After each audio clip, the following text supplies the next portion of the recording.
형용할 수 없는 그 모든 사랑을 베푸신 하나님께 모든 영광을 올려드립니다. 귀한 찬양 감사드립니다. 이제 오늘 우리에게 주시는 하나님의 말씀을 봉독하도록 하겠습니다. 오늘 주시는 본문 말씀은 사도행전 4장 32절에서 37절까지의 말씀이 되겠습니다. 사도행전 4장 32절부터 37절까지의 말씀입니다. 말씀을 다 찾으셨으면 저와 여러분이 한 절씩 본문 말씀을 교독하도록 하겠습니다. 믿는 무리가 한 마음과 한 뜻이 되어 모든 물건을 서로 통용하고 자기 재물을 조금이라도 자기 것이라 하는 이가 하나도 없더라. 사도들이 큰 권능으로 주 예수의 부활을 증언하니 무리가 큰 은혜를 받아 그 중에 가난한 사람이 없으니 이는 밭과 집 있는 자는 팔아 그 판 것의 값을 가져다가 사도들의 발 앞에 두매 그들이 각 사람의 필요를 따라 나누어 줌이라. 구브로에서 난 레위족 사람이 있으니 이름은 요셉이라. 사도들이 일컬어 바나바라 번역하면 위로의 아들이라 하니 그가 밭이 있음에 팔아 그 값을 가지고 사도들의 발 앞에 두니라. 아멘. 할렐루야. 오늘 제가 제목을 교회는 무엇으로 위대해지는가 그랬는데 위대해진다는 말은 무엇이 교회를 고귀하게 만드는가, 무엇이 교회를 영광스럽고 특별하게 만드는가, 그런 뜻입니다. 여기에 교회라는 말을 할 때에 눈에 보이는 유형 교회인 사랑의 교회뿐만 아니라 또 우리 한국 교회뿐만 아니라 보이지 않는 여러분 자신 한 분 한 분에게도 하나님이 주신 음성으로 알고 오늘 이 말씀을 통하여 우리가 주님이 쓰시기에 부족함이 없는 영광스럽고 고귀하고 특별한 하나님의 백성들 되기를 바랍니다. 역사를 보는 안목, 그러니까 역사의 중심이 뭐냐 그렇게 평가할 때에 고 함석헌 선생은 역사의 중심은 CR이다. CR의 소리라는 과거에 책이 있었죠. 또 어떤 신학자는 역사의 중심을 민중이다. 그래서 민중신학이라는 것이 있었습니다. 북한 같은 경우는 잘못된 케이스입니다만은 역사의 중심을 주체사상으로 보았습니다. 그럼 여러분과 저는 역사의 중심을 뭘로 보아야 합니까? 뭐가 역사의 핵심입니까? 저는 피로 값주고 사신 교회가 역사의 중심인 줄로 믿습니다. 다시요. 피로 값주고 사신 교회가 역사의 중심인 줄로 믿습니다. 조금 강하게 표현하면 역사는 교회를 위하여 존재한다 이렇게 말할 수 있습니다. 제가 이것은 무슨 교회 치상주의를 말하려고 하는 것이 아닙니다. 역사가 교회를 위하여 존재한다는 말은 다른 뜻이 아니고 교회가 그만큼 고귀하고 영광스럽고 위대하다 그 뜻입니다. 그렇다면 오늘 우리는 중요한 화두는 이것입니다. 그러면 무엇이 교회를 위대하게 하는가? 무엇이 교회를 영광스럽게 하는가요? 어떤 것이 교회를 특별하게 하는가? 그것이 오늘 우리의 마음의 중심 주제로 삼고 특별히 오늘 성찬을 앞에 놓고 우리 제목을 기도의 제목으로 삼을 때 이 성찬은 그리스도의 몸과 피를 기념하며 복음의 능력이 우리의 삶에 실체화되는 것이기 때문에 오늘 제가 기도 제목 한 3가지 드릴 테니까 이 제목 가지고 주님 앞에 집중할 때 우리 교회도 우리 개인도 다시 한번 주님 앞에 영광스럽고 고귀하고 위대한 우리의 삶의 방향을 열어가리라고 확신합니다. 자, 오늘 본문은 사도행전 4장 뒷부분에 오늘 이 본문입니다. 믿는 무리가 한 마음이 되고 아주 교회가 교회다운 내용이 나와 있는데요. 이것은 이제 지난번에 보면 아십니다만은 교회가 박해를 당했습니다. 박해를 당하고 핍박을 받으니까 무슨 일이 일어났느냐? 교회가 이렇게 흩어지면서 소위 예루살렘에만 국한되어 있던 교회가 세계화된 것입니다. 사마리아와 땅끝까지 이르러 복음이 전해지게 되는 것이에요.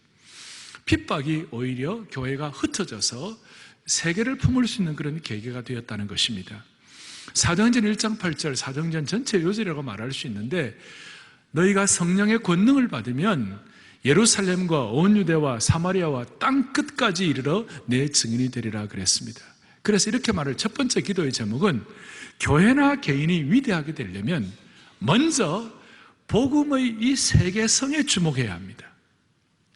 복음이 들어가는 곳마다 세계를 품는다는 것입니다. 조금 제가 이렇게 복음은 원초적으로 세계를 품는다는 것입니다. 동의하십니까? 정말 동의하십니까? 복음이 들어가면 시골의 무학한 할머니도, 배운 것이 없는 할머니도 골방에서 세계를 위하여 기도하는 하나님의 백성이 되는 것입니다. 아주 신비한 것입니다. 삼포세대 젊은이들 가운데 무슨 희망이 있나 하는 이런 사람들도 복음이 제대로 들어가게 되면, 오늘 33절 보세요. 33절, 사도들이 큰 권능으로 주 예수의 부활을 증언했다고 그랬어요. 오늘 이 말씀에 힘입어서 우리가 묵상할 것은, 우리가 확인할 것은 이것이에요. 큰 권능을 통하여 부활이 증언되는 곳마다, 곳곳마다 복음이 세계화되는 것이에요. 마음속에 세계를 품고 기도하는 사람 되는 것이에요. 따라서 저와 여러분들이 마음속에, 내가 요즘 좀 마음이 많이 약해져 있구나, 많이 우리가 이렇게 좁아져 있구나, 많이 우리가 뭐라고 그럴까요, 좀 이렇게 스트레스를 받아가지고 뭔가 이렇게 펼치지 못하고 있구나 하는 그런 면이 있다면 주목해야 하는 것입니다. 다시 한번 예수님이 세계를 바라보신 이 세계성과 세계 비전이 우리에게 다가오게 하여 주시옵소서. 세계를 향한 주님의 마음을 우리가 회복하게 하여 주시옵소서. 그것이 다시 한번 복음은 원초적으로 세계를 품고 있다고 말할 수 있는 것입니다. 사랑하는 형제 자매 여러분, 예수님께서 이 땅에 오실 때 누가복음 2장에 보면 천사들이 예수님 오시는 것을 말씀하면서 이렇게 말하는 거예요. 누가복음 2장 10절을 다 같이 보겠습니다. 함께 보죠. 천사가 이르되 무서워하지 말라, 보라 내가 온 백성에게 미칠 큰 기쁨의 좋은 소식을 너에게 전하노라. 아멘. 저게 큰 기쁨의 좋은 소식이 뭡니까? 복음이에요. 이 복음이 올 때에 이 복음은 누구에게 영향을 끼쳐주는가? 온 백성에게 끼쳐진다는 것이에요. 그러니까 이 온 백성은 단순히 어떤 유대민족을 말하는 것이 아니에요. 어떤 지역적 제한을 두는 것이 아니에요. 전 세계성을 포함하고 있는 것이에요. 이 말씀이 왜 이렇게 선포되는가 하면, 큰 기쁨의 좋은 소식과 함께 이것은 온 백성이라고 강조하는 이유는 유대인들 자체가 이 세계성에 관한 아주 좁은 사람들이었어요. 이 사람들은 선민의식에 아주 찌들어져 있던 사람들이고, 자기들만 구원받는다고 생각하고 또 율법의식에 투철해가지고 복음의 세계성과, 우리로 말하면 혈연과 지연과 학연을 깨뜨려버리는 이런 세계성에 관해서 눈을 뜨지를 못했어요. 그런데 희한하게도 이 복음이 들어가는 곳마다 오늘 33절에 있는 것처럼 사도들이 큰 권능으로 예수의 부활을 증언하여 큰 은혜를 받는 무리들마다 나타나는 공통적인 현상은 이웃을 품는 것이고 세계화되는 것이에요. 여기에 돌봄도 나오는 것이고 여기에 섬김도 나오게 되어 있어요. 사랑하는 교우들이여, 다시 한번 우리의 마음속에 세계를 향한 복음의 능력을 회복하기를 바라는 것입니다.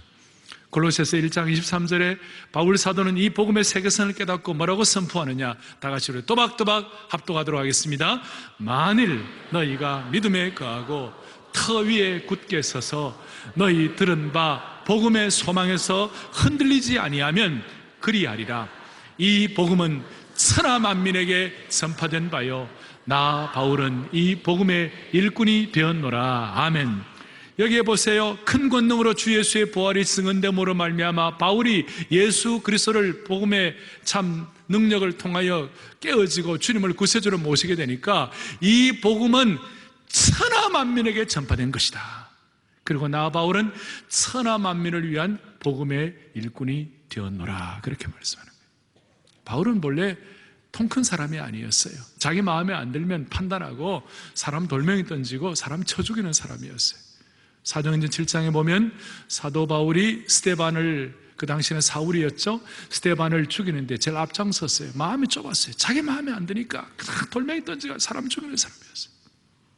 그런데 그가 복음의 핵심을 깨닫고 부활의 능력을 깨닫고 성령이 임하니까 복음의 원초적인 능력의 세계성에 주목하게 돼가지고 그 당시의 세계는 지금보다도 훨씬 더 넓은 세계예요.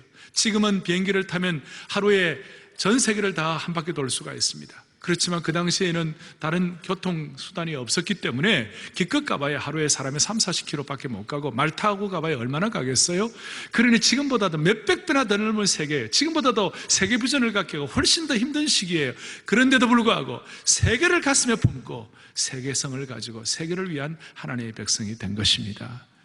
오늘 각오하십시다. 하나님 아버지, 이 그리스도의 몸과 피를 기념하며 다시 한번 세계를 품는 하나님의 백성이 되게 하여 주십시오. 왜 그것이 중요합니까? 제가 이 말씀 드리면 어떤 분들은 이런 얘기를 합니다. 아니, 지금 눈앞에 있는 사역도 당장 감당하기 버거운데 무슨 세계를 품고 무슨 세계를 향한 비전이냐? 눈앞에 있는 것이나 잘 해야지 하고 어떤 면에서 냉소적인 분들도 있을 수 있습니다. 하지만 이것은 성령의 음성이 아닙니다. 세계를 품는 것과 우리의 지금 해결해야 할 것들을 따로 가는 것이 아닙니다. 이것은 either or의 문제가 아닙니다. 같이 가는 것입니다. 사랑하는 교우들이여, 성경 전체가 관통하는 창세기부터 또 예수님이 땅에 오실 때 하나님이 이 세상을 이처럼 살아야 돼. 온 세상을 사랑하신 그 하나님의 사랑. 요한계시록 7장에 모든 민족과 열방이 모여가지고 하나님을 찬양하는 온 세계성. 그래서 여러분, 이 성찬에 참여하며 복음의 세계성에 주목하고 그리고 세계를 품는 그런 마음을 회복하게 되면 부모의 복음을 향한 역량이 다음 세대가 복음의 서진을 가능하도록 만들어주시는 거예요. 부모가 이 복음에 대한 세계성에 대한 눈을 열어야 다음 세대가 세계를 품는 하나님의 백성이 될 수가 있는 것입니다. 그래서 참 제대로 된 교회는 처음 개척교회 할 때부터 본교회 하나 유지하는 것도 힘든 일임에도 불구하고 제대로 된 교회는 개척교회 혹은 조그마한 교회라도 규모가 적은 교회라도 선교사를 위해서 기도하고 또 되면 본교회 힘든 것도 있지만 그래도 선교사를 위하여 우리가 애를 쓰고 그것이 제대로 된 교회라고 말할 수가 있는 것이에요.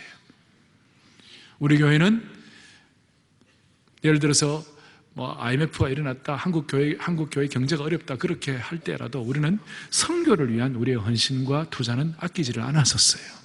그것은 왜냐? 복음의 능력이 제대로 확인되는 곳이라면 당연한 것이에요. 한국 교회의 이제 선교 역사가 130년이 되었습니다. 그리고 한국 교회가 이전에 세계를 위하여 본격적으로 선교한 지가 40-50년이 되었습니다. 참 특별한 것 중에 하나는 뭐냐면 선교사들이 척박한 환경에서 경제적으로도 힘들고 여러 가지 어려웠지만 그래도 희한하게도 그 선교사의 자녀들 가운데 지금 전 세계적으로 유엔이라든지 세계적인 특별한 기구라든지 또 세계적인 학교나 기업이나 이런 데 가가지고 선교사들 자녀들 가운데 크게 효과적으로 대단한 역할을 하는 그런 자녀들이 많이 생겼습니다. 제가 시간 때문에 그런 예를 다 설명할 수 없습니다. 옥스퍼드에 한번 가가지고요, 그 고전학 박사를 하는데 그 대단한 수제거든요. 딱 보는 순간 Are you Korean? 그러니까 Yes. 그래갖고 내가 보면서 너 목사 아들이지? 그러니까 네. 그랬어요. 자, 다른 선교지에 선교사로 파송된 선교사님 아들이에요. 그런데 정말 참 대단한 공부를 하고 있어요. 제가 큰 것만 얘기하는 것이 아니에요. 남들이 볼 때 대단하지 않은 어떤 그런 역할을 한다 하더라도, 남들이 볼 때 초라하다 하더라도 우리가 예수님의 복음이 우리 안에 들어오면 초라한 것이 문제가 아니라 세계를 품고 주님 앞에서 부활의 권능을 선포하는 세계성을 가진 하나님의 백성 되는 것입니다. 이 복음의 세계성이야말로 하나님의 교회를 위대하게 만드는 것입니다. 오늘 그래서 몸과 피에 참여하며 주님 다시 한번 세계를 향한 주님의 꿈을 회복하게 하여 주시옵소서. 두 번째로 무엇이 교회를 위대하게 하는가? 무엇이 교회를 고귀하게 하는가? 그것은 32절, 믿는 무리가 한 마음과 한 뜻이 되었다. 이것은 소위 공동체의 하나됨, 복음의 세계성과 함께 복음의 공동체성, 복음을 통한 하나됨. 이게 한 마음과 한 뜻이라는 말, 이 한 마음이라는 말은 이 단어가 좀 독특합니다. 우리의 존재 근원을 지칭하는 데 사용된 말이에요. 하나님께로 향하게 하는 중심 장소로서 신앙적인 경험이 일어나는 원천이라고 말할 수 있어요. 이것이 우리의 행동을 결정하는 것이고, 이 한 마음은 영혼과 있다 있을 수 있는 거예요. 사도행전의 초대교회에서는 그들의 존재의 가장 깊은 마음 밑바닥에서부터 하나가 되었다, 그 말이에요. 믿는 자들끼리의 근본적인 하나됨을 느낀 것입니다. 하나된 역사, 유니티, 복음을 통한 한 백성으로서 하나됨의 역사가 그 교회를 위대하게 하고 영광스럽게 했다는 것이에요. 우리에게 이것이 부족하다면 하나님이 다시 한번 우리에게 이 하나됨의 역사의 은혜를 베풀어 주시기를 원합니다. 우리가 때때로는 이럴 때가 있어요. 낯선 그리스도인들, 처음 보는 그리스도인들이라 할지라도 그것이 뭐 지방에서든 해외에서든 뭐 영국에서든 독일에서든 미국에서든 상관이 없이 예수 믿는 사람들은요, 처음 보는 순간 서로 모르는 사람이라도 통하는 것이 있어요. 맞아요, 여러분. 통했어요. 오늘 이 예배에도 옆에 있는 분 처음 보는 분이에요. 그래도 우리가 한 공동체이기 때문에 뭔가 통하는 것이 있어요. 알 사람만 알도다. 예?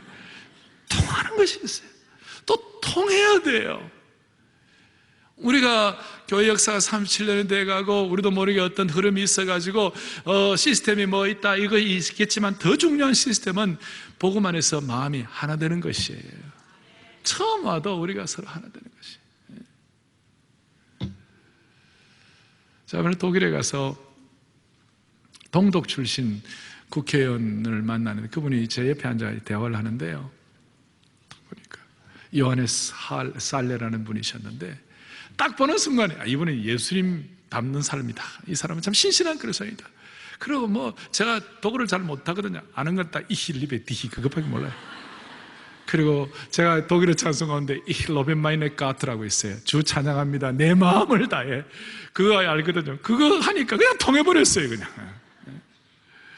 올소울 철치의 렉터 담임 목사님, 시니어 패스터인 휴 팔머라는 목사님이 계셨는데, 딱 보는 순간에 정말 신실하게 예수 믿는 분 얼굴이 정말 좋은 목사님이에요.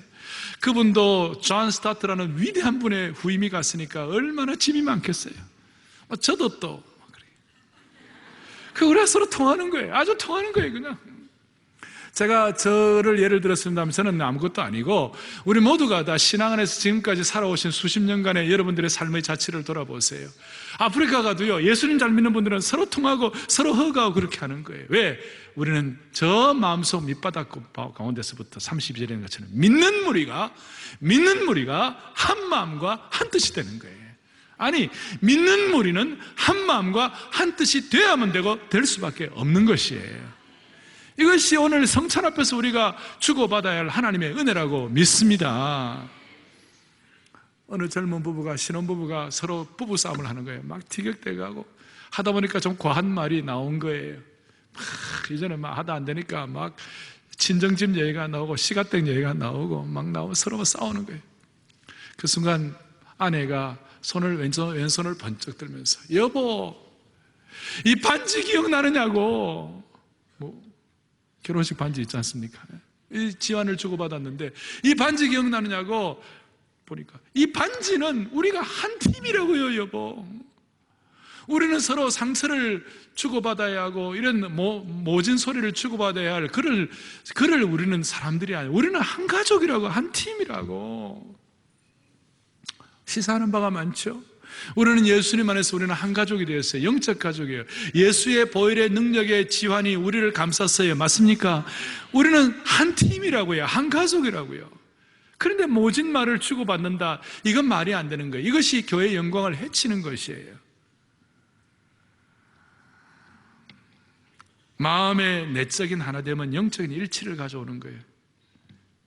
32절에 영적인 일치를 가져오니까 한 마음과 한 뜻이 되니까 모든 물건을 서로 통용하고 자기 재물을 조금이라도 자기 것이라 하는 이가 없고, 그리고 34절부터 35절까지 서로 섬기면서, 심지어 36절에 보니까 바나바라는 사람이 나와요. 이 바나바라는 뜻은 뭐냐, 번역하면 위로의 아들이라, 번역하면 위로의 아들이라. 다른 사람을 세워주고 위로하고 다른 사람을 섬기고 봉사하는 아주 전문가가 되는 거예요. 바나바는 마가가 어려웠을 때도 세워주고, 또 바울도 어려웠을 때 앞장서 세워주고, 참 놀라운 역할을 했죠. 영적인 돌봄과 육적인 돌봄이 같이 가게 되는 것입니다. 한 마음과 한 뜻이 되면 참된 돌봄이 왔다 갔다 하는 거예요. 그런 차원에서 오늘 우리는 한 마음과 한 뜻이 되는데 방해하는 요소들을 정리하는 은혜를 허락하여 주십시오. 우리는 서로 다름을 바라보면 한 마음 한 뜻이 될 수가 없습니다. 예수 믿고도 교리적으로 서로 다를 수가 있어요. 그리스도의 보혈의 능력을 믿습니다. 예수님이 주님이신 것을 고백합니다. 부활하신 예수님이 우리의 주님이시라고 고백합니다. 이런 근본적인 것을 일치하고 있는데 어떤 부차적인 교리라든지 다른 거에 대해서 우리가 서로 이렇게 일치하지 않을 수가 있어요. 그러면 그것 때문에 서로 상처를 주고받는다면 그것이 우리에게 한 마음과 한 뜻이 되지 못하게 하고 교회의 위대성, 고귀함을 이렇게 삭감시키는 것이에요. 18세기 영국의 대부흥을 이끌었던 두 지도자가 있습니다. 한 사람은 요한 웨슬레입니다. 존 웨슬레. 또 한 사람은 조지 위필드라고 있습니다. 부흥의 선구자였습니다. 요한 웨슬레는 감리교의 지도자였기 때문에 감리교는 인간의 자유의지를 많이 강조를 합니다. 하지만 조지 위필드는 장로교, 요한 켈빈의 영향을 받았기 때문에 장로교는 하나님의 주권을 강조합니다. 인간의 자유의지와 하나님의 주권은 교리적으로 서로 부딪힐 수 있습니다. 서로 험한 말을 주고받고 교리적으로 누가 잘났다고 그러고 서로 어떤 정통성을 주장하고 그렇게 해서 아주 핏대를 올리고 서로 힘든 상황이 될 수가 있었습니다만은 요한 웨슬레와 조지 위필드는 그러지 않았어요. 성숙한 사람이었어요. 그리스도의 보혈의 능력으로 참된 믿음을 가진 사람들이었기 때문에 서로 다름이 있다 하더라도 다름에 주목하지 아니하고 같은 목표를 확장시킨 거예요. 같음을 확장시킨 거예요. 그것이 뭐예요? 우리는 주님 안에서 예수 그리스도가 우리의 구세주이시고 그리스도의 보혈의 능력이 우리를 감싸는 거예요. 우리가 그거 믿는 사람이다. 그러니까 교리는 달랐지만 다른 것을 주목하지 않으려고 하나 되는 것에 집중을 한 것이에요. 그래서 이 조지 위필드 같은 사람은 요한 웨슬레를 그렇게 존경하고 높여드렸어요. 천국에 갔을 때 웨슬리가 나보다 더 많은 상급을 받고 주님 앞에 더 가까이 가 있을 것이라고 고백하면서 존경심을 표현했어요. 그건 아마 요한 웨슬리도 마찬가지였을 거라고 생각합니다. 한국교회의 가장 큰 문제는 자기 나름대로 주장하는 퓨리티 때문에 유니티를 해치는 것입니다. 지금 그래서 자기 나름의 퓨리티 때문에 유니티가 해쳐짐으로 말미암아 이 하나됨의 능력이 사라짐으로 얼마나 많은 일들이 훼손되고 있는지 몰라요. 바울 사도는 고린도 교회를 향하여 이 퓨리티와 유니티의 문제를 해결할 때 어떻게 하느냐, 순결함과 하나됨의 문제를 어떻게 해결하느냐, 먼저 순결함을 주장해가지고 유니티를 이룬 것이 아니에요. 참 희한하죠. 고린도 교회는 오염된 교회였습니다. 성적으로도 방탕한 문제가 있었습니다. 교회가 서로 싸웠습니다. 문제가 있었어요. 그런데 고린도 교회를 향하여 바울이 지적한 것은 뭐냐, 먼저 성령 안에서 하나 되라, 먼저 유니티를 이루라. 그러고 난 다음에 그 유니티를 통하여 순결함을 회복하라 그랬어요. 고전 12장, 13장, 14장에 보면 12장과 14장은 성령의 은사에 대한 것, 은사는 많이 달라요. 우리가 은사에 대해서는 서로 다른 은사가 있잖아요. 근데 그 은사의 문제를 해결하기 위해서 먼저 중요한 것이 13장의 사랑장이죠. 사랑으로 하나됨으로 말미암아 서로 다른 은사의 문제, 또 오염된 것, 방탕하고 정말 음란한 이런 것들도 해결하는 것이에요. 그래서 성령 안에서 하나된 것, 예수님 안에서 보혈의 능력으로 하나된 것, 이 하나됨을 통하여 우리가 순결함을 회복할 수 있도록 은혜 주시기를 원합니다. 성찬에 참여하며 예수님을 향한 같은 목표는 확대하고 서로 다른 건 축소함으로 말미암아 하나님께 영광 돌릴 수 있는 주의 백성들 되기를 간절히 바랍니다. 베드로와 요한을 생각해 보십시오. 서로 다른 사람이었습니다. 베드로는 나이도 많았고 스타트 끊는 사람이었고, 우리가 베드로를 목사하면 털복숭이 비슷하게 수염도 많이 났어요. 근데 요한은 조금 뺀질뺀질하게, 요한은 젊은 사람이었고 예수님 품속에서 하냐, 베드로를 앞장서 서로 아주 다를 수 있었죠. 베드로가 앞장서니까 요한도 좌정승 우정승 시켜달라고 자기 엄마 동원해가 치맛바람 동원하고 그런 사람이었어요. 성령 받기 전에는, 부활의 권능과 능력이 오기 전에는 그런 사람이었습니다만은 정말로 하나님의 은혜가 임하고 여기에 있는 것처럼 한 마음과 한 뜻이 되고 난 다음에 베드로와 요한은 경쟁 상대가 아니었어요. 요한이 아니 예루살렘 교회 설교를 왜 베드로 혼자만 다 하느냐 그렇게 불평하지 않았어요. 또 베드로는 아니 이 설교의 큰 짐을 나 혼자만 다 맡기고 너는 설교 안 하냐 이렇게 말하지도 않았어요. 서로 주신 은사대로 하나 되는 은혜를 가지고 하나님께 영광을 돌리게 된 것입니다. 서로 하나 되지 못하고 싸우면 언어의 타락이 일어납니다. 언어가 거칠어집니다. 소설가 김훈씨는 우리 민족은 특별히 우리끼리 서로 말로 찔러 죽이는 행위를 이제는 멈추어야 한다 그랬어요. 언어를 통하여 서로 상처를 주는 자학 행위를 멈춰야 한다는 것입니다. 특별히 그리스도인들끼리 서로 상처를 주고 비판하는 것을 멈춰야 하는 것이에요. 한국교회가 새 차원으로 이동하려면 반드시 은혜를 주시기를 원합니다. 하나 되지 못하게 하는 언어의 타락이 문제라는 것이에요. 사람을 해체시키는 언어, 분열의 언어에서 이제는 통합, 융합의 언어로, 하나됨의 언어로 나가야 할 줄로 믿습니다. 사람을 죽이는 광기와 상처의 언어에서 이제는 거룩한 숭고함의 언어로 나가야만 할 것이에요. 성찬을 우리가 참여하며 하나님 해체에서 융합으로, 광기의 언어에서 거룩한 숭고함의 언어로 나아가게 하여 주시옵소서. 이런 하나됨의 역사가 나타나니까 구약에서는 이 하나됨에 관해서 시편 133편에 다윗이 참 놀라운 고백을 하고 있어요. 다윗이 통찰력을 가졌어요. 시편 133편 1절을 같이 우리 합독합니다. 보라, 형제가 연합하여 동감이 어찌 그리 선하고 아름다움. 정말 선하고 아름다운 것이 무엇인가? 형제가 연합하여 동감이 선하고 아름답다, 그 뜻이. 그 선하고 아름다운 것을 그림 언어를 가지고 우리의 시각적인 것을 가지고 표현을 해줬는데 2절에 이렇게 나와요. 2절도 보겠습니다. 머리에 있는 보배로운 기름이 수염 곧 아론의 수염에 흘러서 그의 옷깃까지 내림 같고, 형제가 연합하여 동거하고 하나 되는 것이 얼마나 아름다운지 대제사장이 제사장 의식을 갖는데 보배로운 기름이 머리부터 수염 그 다음에 흘러가지고 옷깃까지 내리고 그 기름이 흘러넘치는 것을 가지고 표현하고 있는 것이에요. 그리고 난 다음 3절에 뭐라고 말씀하고 있는가? 이렇게 말씀하는 거예요. 여호와께서 거기서 복을 명하셨도다. 그래서 진짜 복 받는 자리가 무엇인가? 하나됨을 통하여 머리에 기름 부음이 있어가지고 그 기름이 다 아름다운 옷깃에 흘러넘치는 것 같이 그 아름다운 하나됨이 거기가 참으로 하나님이 복을 명하신 장소로다. 오늘 이 성찬을 우리가 주님 앞에서 몸과 피를 기념하며 이 자리가 하나됨의 역사를 회복함으로 이 자리가 하나님이 복을 명하신 자리가 되기를 원합니다. 아멘, 아멘, 아멘. 우리 교회에 포에버 남 다락방이 있습니다. 연세가 60, 70일이 다 되시는 다락방인데요. 제가 이 좀 하나 되는 그걸 찾다가 이분들이 참 간증이 참 그렇게 많이 와닿았어요.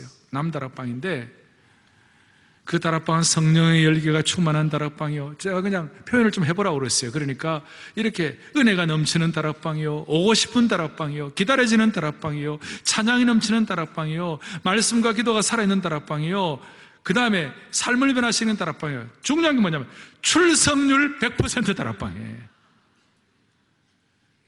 그 다락방에 이제 우리 일반적으로 은혜 있는 다락방에 하는 것처럼 하는데 거기에 9명이 출석률 100%예요. 매사에 빈틈이 없고 은행 하나하나가 우리 모든 형제들의 모범이 되시는 맏형 김집사님, 집안 대대로 이어져 온 제사를 혁파하고 장손의 권위와 하나님의 권능으로 온 가족 형제들을 추모 예배로 인도하시는 둘째 형 이집사님, 그 이제 9명 하나하나 이렇게 면면을 설명하는 거예요. 세계적인 식물학자로 기독교적 관점을 과학에 접합하여 그동안의 모든 연구들을 마무리 중인 교수 출신의 김집사님, 빚진 자의 심정으로 매년 단기 의료 선교에 참여하며 의사로서 일상의 모든 진료 과정에서 치료와 복음을 함께 나누며 그 집안 대대로 이어온 제사 제도를 과감히 추모 예배로 바꾸신 강 집사님. 사랑의 전도단 팀장으로 온 삶을 전도에 헌신하시고 매주 다락방 조찬을 정성껏 준비하시는 순모, 남순모 김 집사님. 엄청난 재산이 하루아침에 망가지면서 겪은 경제적인 어려움에서 역사하신 하나님을 만나가지고 그 하나님을 섬기면서 신체적인 암의 고통도 기도와 오직 주님에 대한 신뢰 가운데 건강을 회복하여 오직 예수님만 바라보시는 또 다른 김 집사님 6분. 직장에서의 바쁜 생활 가운데서 주님만 의지하시는 가운데 뜨거운 성령의 인도하심에 따라 제자 훈련을 받고 있는 2분 성도님, 그리고 포용력 있고 가식이 없이 순수하여 존경받는 순장 허 집사님. 아멘.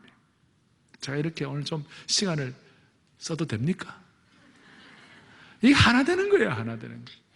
하나 되는 믿음으로 하나 되어가지고 서로를 높이는 100% 출석에 사라의 교회 3,000여 개 다락방이 다 이렇게 되기를 바랍니다.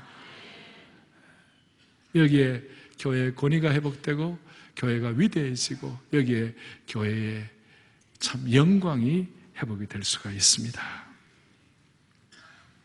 우리는 교리적으로 차이가 있을 수 있고 여러 가지 방향의 다른 의견이 있을 수 있지만 또 어떤 사람은 바다를 건너서 섬기고 어떤 사람은 대륙으로 나가고 어떤 사람은 존경도 받고 또 어떤 사람은 지하 감옥에 갇히기도 하지만 교회가 위대할 때는 항상 그곳에 위대한 일치와 하나됨이 있다는 사실을 믿으십시다. 그럴 때 오늘 이 성찬이 복되리라고 믿습니다. 2가지 기도 제목을 드렸습니다. 교회를 위대하게 하는 것은 복음의 세계성과 공동체의 하나됨입니다. 한 가지 더 기도의 제목을 더 올려드리겠습니다. 그것은 33절에 사도들이 큰 권능으로 주 예수의 부활을 증언하니 그 다음에 무리가 뭘 받았어요? 큰 은혜를 받았다. 줄 거 주십시오. 큰 은혜를 받았다. 무리가 큰 은혜를 받았다. 이 성찬이 저와 여러분들에게 큰 은혜의 현장이 되기를 소망합니다. 은혜라는 말에는 항상 크다는 말이 따라다니고요. 은혜라는 말이 올 때마다 에베소서 2장 7절로 이런 내용이 나옵니다. 같이 읽어봅니다. 그 은혜의 지극히 풍성함을 오는 여러 세대에 나타내려 하심이라 그랬습니다.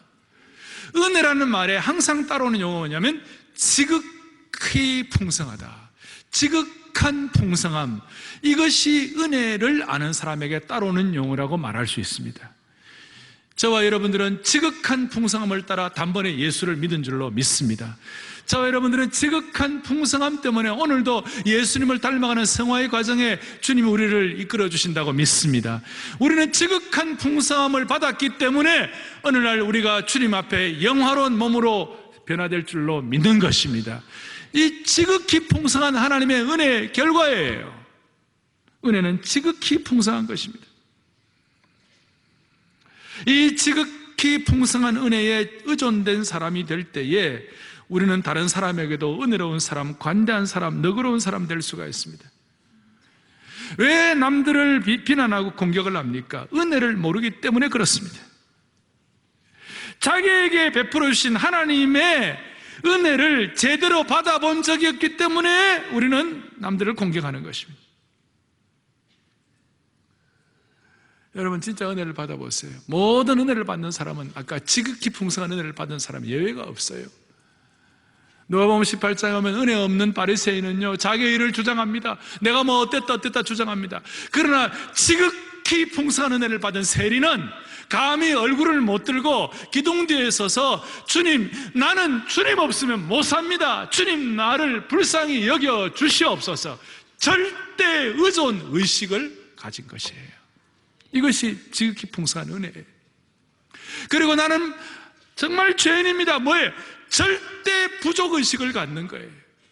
그리고 하나님이 나를 도와주지 않으시면 나는 못 산다는 절대 무용의식, 절대 부족의식, 절대 의존의식이 바로 이 세리에게 있었고 그것이야말로 지극히 풍성한 하나님의 은혜를 받은 증거라고 말할 수가 있습니다. 제가 자주 구약에 한 번씩 말씀드리죠. 진짜 은혜 받은 사람 구약에 누구인가? 무비보셋이라는 사람이 은혜 받았어요. 그는 참 사울의 손자로서 요나단의 아들로서 도망가다가 발을 못 쓰게 되어서 다리를 절게 되었어요. 이제는 인생 끝났나 싶었는데 다윗이 그를 초췌해가지고 왕자처럼 그를 대접하고 왕자처럼 이렇게 사랑하는 거예요. 얼마나 감사한 일이에요. 그랬을 때 사무엘하 9장 8절에 이런 내용이 나옵니다. 읽어보겠습니다. 그가 절하여 이르되 이 종이 무엇이기에 왕께서 죽은 개 같은 나를 돌아보시니까 하니라. 기가 막힌 말씀이에요. 죽은 개 같은 나를 돌아보시니까. 여러분, 이것은 지극히 풍성한 은혜를 받은 사람이 할 수 있는 고백입니다. 신약의 마태복음 15장에 어느 날 예수님께서는 귀신 들린 딸을 둔 가나안 여인이 예수님께 와서 고쳐달라고 요청을 하는, 애원하는 거예요. 예수님이 그 여인의 믿음을 테스트하기 위하여 나는 이방 사람에게 이렇게 관심 없다 그러니까 뭐라고 합니까? 마태복음 15장 27절에 그 여인이 이런 대답을 하는 것이에요. 읽어봅니다. 여자가 이르되 주여 올소이다마는 개들도 제 주인의 상에서 떨어지는 부스러기를 먹나이다. 기가 막힌 말씀이죠. 무비보셋이 개 같은 나를 이렇게 불쌍히 여겨 주시나이까. 이 이방 여인은 뭐라고 주님 앞에 얘기하느냐? 개들도 주인의 상에서 떨어지는 부스러기를 먹나이다. 이것이 지극히 풍성한 은혜를 받은 여인의 고백이고, 주님께서는 그 믿음을 인정하고 정말 너는 은혜 받은 자이다. 오늘 성찬에 참여하면서 우리의 마음속에 주여 부스러기 은혜를 주시옵소서, 부스러기 은혜를 허락하여 주시옵소서. 그럴 때 5,000명을 먹이는 역사가 일어나게 될 것입니다. 제가 오늘 포에버에 대한 말씀을 드렸고, 젊은이들이 요즘 쓰는 용어들 가운데 심쿵이라는 말이 있어요. 심쿵이라는 말이 뭐냐? 심장이 쿵쾅쿵쾅 한다 그 말이에요. 무슨 말이냐 하면 깜짝 놀랄만 하거나 설레는 감정이 들 때 사용하는 젊은이들의 용어예요. 심쿵이에요. 우리는 주님 앞에 서는 그날까지 심쿵 은혜를 받기를 바라는 것입니다. 심장이 쿵쾅쿵쾅한 은혜를 받기를 바라는 것입니다. 봄처럼 싱글싱글한 주님의 은혜를 신선하게 받아 누리고 파릇파릇한 생기 있는 제자의 삶을 살기 위하여 이 심쿵의 은혜를 받아 누리기를 바라고, 내일부터 시작되는 특별 새벽 기도회가 심쿵 특세가 되기를 바랍니다. 심장이 쿵쾅쿵쾅하는 그 은혜가 있기를 바랍니다. 그 모든 것은 어떻게 되어야 합니까? 넘치는 은혜는, A.W. 토저 목사님은 이런 고백을 하죠. 넘치는 은혜는 창에 찔린 그분의 옆구리에서 흘러나오기 시작한다. 거기 십자가에 흘러놓은 은혜가 당신과 나를 구원하고 은혜의 자리에 참여하게 한다는 것입니다. 오늘 포에버에 있는 어른이든 젊은이든 상관이 없이 복음의 세계성과 공동체성 하나됨과 크신 은혜에 주목하여 이 성찬이 주님을 체험하는 영광스러운 성찬 되기를 간절히 바랍니다. 할렐루야. 자, 성찬에 참여하는 마음으로 성찬을 위한 우리 공동체 고백을 주님 앞에 같이 올려드리겠습니다. 같은 마음으로 올려드리겠습니다. 성찬을 위한 공동체 고백. 우리는 교회의 머리이신 예수 그리스도가 유일한 구원자 되시며 만유의 주 되심을 믿습니다. 우리는 성부, 성자, 성령 삼위일체 하나님이 우리의 구원을 위해 역사하셨음을 믿습니다. 우리가 떡을 받을 때 우리의 죄를 위하여 찢기신 주님의 거룩한 몸을 생각하고, 우리가 잔을 받을 때 우리의 더러움을 씻기시는 주님의 거룩한 보혈을 기억하여 그 영적인 임재와 은혜에 동참하게 됨을 믿습니다. 이 시간 예수 그리스도의 흘리신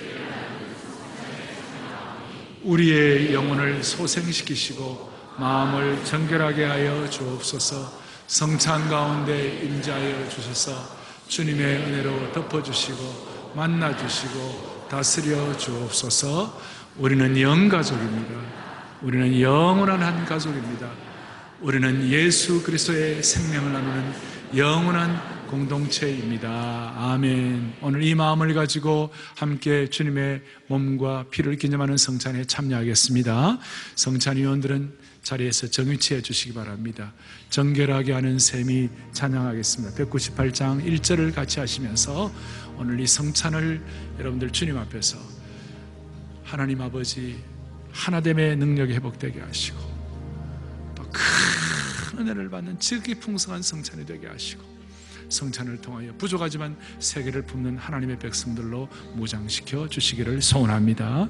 그런 마음으로 성찬을 준비합니다. 사랑의 교회 성찬은 세례받은 분들 또 예수님을 구세주와 주님으로 고백하는 모든 백성들이 참여할 수가 있습니다. 1절 찬양합니다.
지난해 11월부터 3월까지 4개월에 걸쳐 고창 지역에서 바울 전도학교 1차 과정을 마치고 하전교회에서 수료 감사 예배를 드리며 지역 주민 초청잔치를 열었습니다.